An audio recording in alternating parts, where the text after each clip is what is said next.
Sesungguhnya hati itu adalah sesuatu yang paling mahal. Hingga disebutkan di dalam sebuah athar bahwasanya Allah Subhanahu wa taala menyatakan di dalam sebuah kitab yang diturunkan, dikatakan bahwasanya la tas'uni ardi wala samai walakin yas'uni qalbu 'abdi al-mu'min. Sesungguhnya langit tidak cukup untuk memuat Allah dan bumi pun juga tidak, akan tetapi hati seorang mukmin itu adalah baitur Rabb, rumahnya Allah Subhanahu wa taala. Nah, karenanya itu hati kita ini adalah tempat pandangannya Allah, di mana Allah memandang hati kita.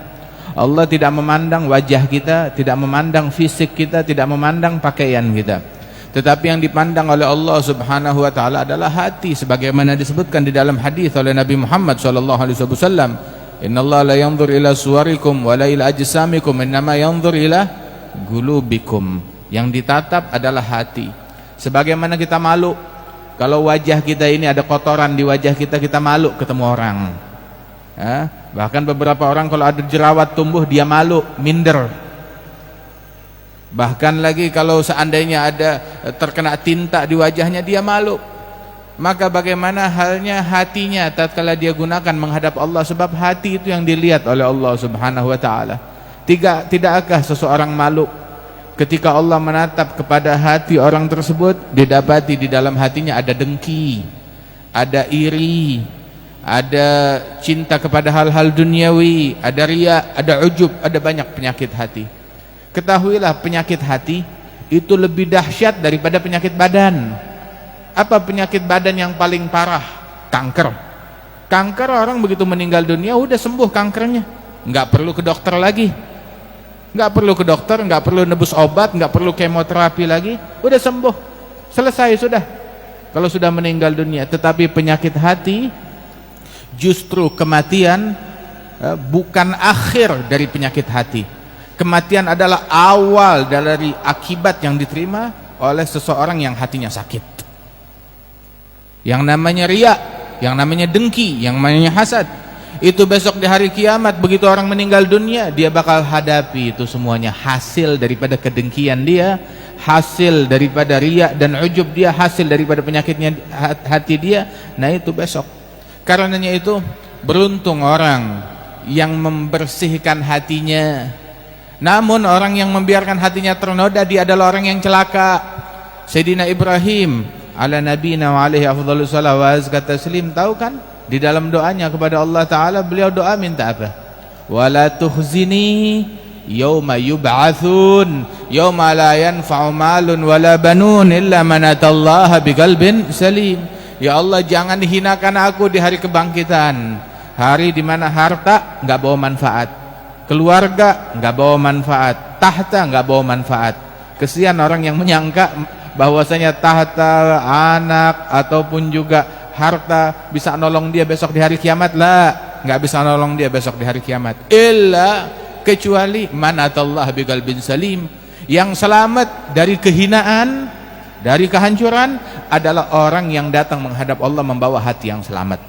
Artinya kalau hatinya enggak selamat, itu yang hancur, itu yang celaka.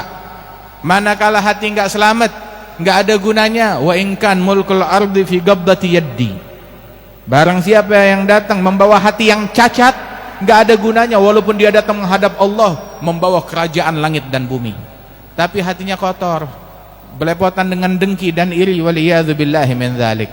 Karenanya itu yang paling mahal pada diri seseorang adalah hatinya. Makanya hati itu mesti dijaga dari kotoran. Sebab tuh semua istiqomahnya mata, istiqomahnya mulut, istiqomahnya tangan, tuh tergantung dari istiqomahnya hati. Itu Sayyidina Isa ibn Maryam, pernah dia dicaci maki orang, begitu selesai dicaci maki dia bilang jazakallah khair, terima kasih. Bilang Hawariyin bilang kepada beliau, ya Rasulullah, ma tasma' ma yaqul, kamu enggak dengar apa dicaci maki sama dia? Kamu hanya mengucapkan, membalas tentang jazakallah khair, ucapannya Sayyidina Isa. Bilang hadza anfaqa ma indah wa anfaqtu ma indi. Dia menginfakkan apa yang dia punya kebencian itu yang keluar dari mulutnya. Sedangkan saya Yang ada dalam hati saya cinta, syukur, terima kasih, doa, kebaikan, itu yang saya berikan kepada orang-orang. Ambil satu hikmah, wa kullu ina'in billadhi fihi yamdahu. Setiap wadah akan memercikkan isinya. Barang siapa itu orang ada gelas, isinya susu, yang keluar dari dia susu. Isinya air, yang keluar dari dia air. Isinya kotoran, yang keluar dari dia juga kotoran. Karenanya itu orang kalau udah ngomongnya kotor, membuktikan hatinya juga kotor, hatinya juga lebih busuk lagi.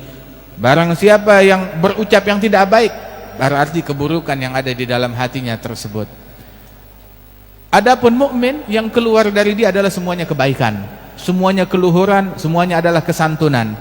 Ketahuilah, dulu tuh Al-Imam Syekh Habib Bakar bin Salim itu beliau menceritakan, beliau cerita dalam kitab Miftahus Sarair, sekelompok orang sedang melakukan perjalanan.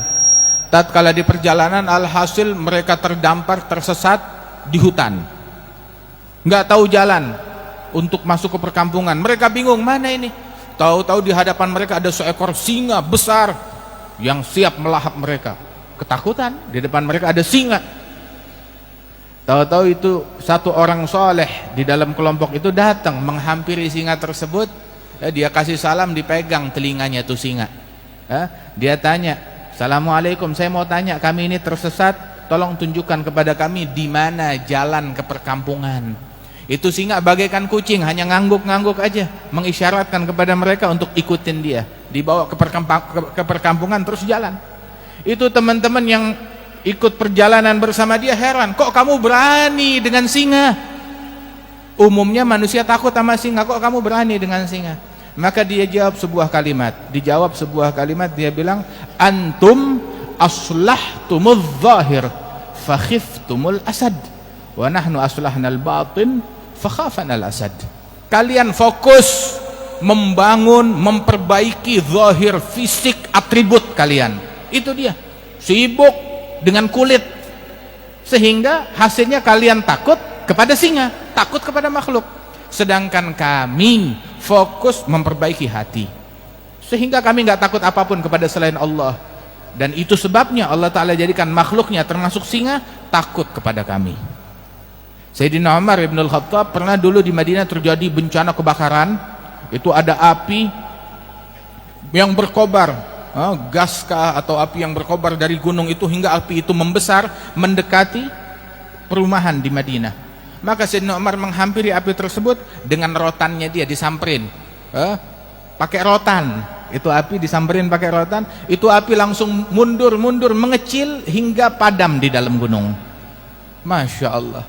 Jangan heran orang-orang yang hatinya bersih, hatinya ini udah dipenuhi dengan keimanan, jangankan api dunia, api neraka takut sama mereka. Wallah, api neraka takut kepada mereka.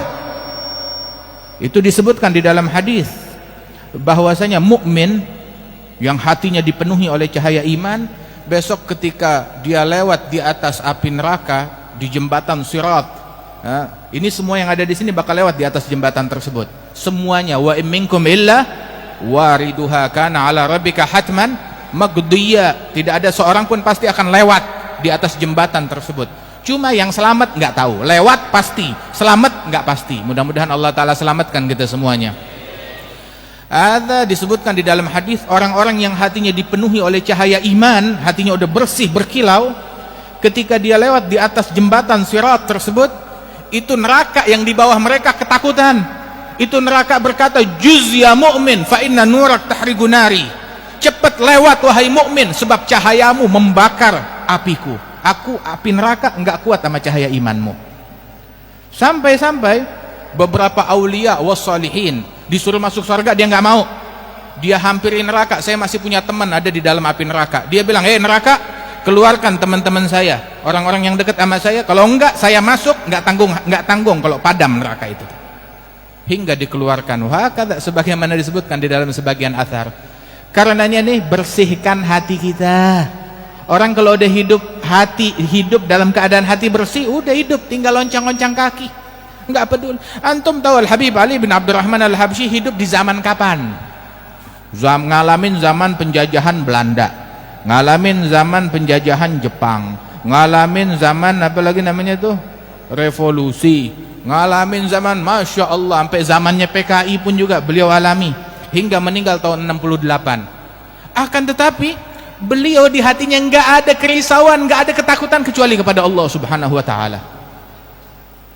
Dan di dalam keramahan beliau, di dalam kebersihan hati beliau, Masya Allah, mau dalam keadaan terjadah atau apapun, sebagaimana para salaf yang sebelumnya, Al-Habib Ahmad bin Abdullah bin Talib Al-Attas Pekalongan, begitu pun juga hidup di zamannya penjajahan.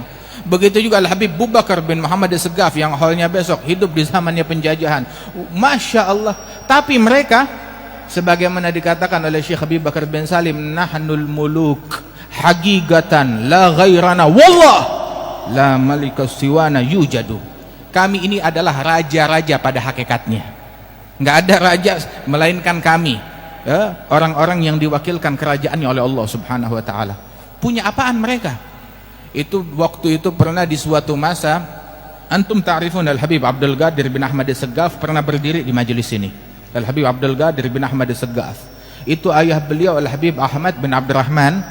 Itu pernah waktu itu ada sedikit kesalahpahaman antara beliau dengan Sultan di Seiwun, hingga akhirnya dia datangi Sultan di Seiwun tersebut, ditegur. Sultan ini sebenarnya muhibbin, cinta, cuma ada terjadi kesalahpahaman, berhasil dipengaruhi hingga dia melakukan tindakan yang bertentangan dengan Al-Habib Abdurrahman Ahmad bin Abdurrahman As-Segaf, abahnya Habib Abdul Qadir bin Ahmad, hingga ditegur, wahai Sultan, jangan campur masalah ini, begitu. Dan tolong, asal kamu tahu aja, naz'ak min mulkak ashal indi min naz'ili kufiyati. Saya melengsarkan kamu dari kursi kesultananmu lebih mudah daripada saya buka kofiah saya ini. Wallah.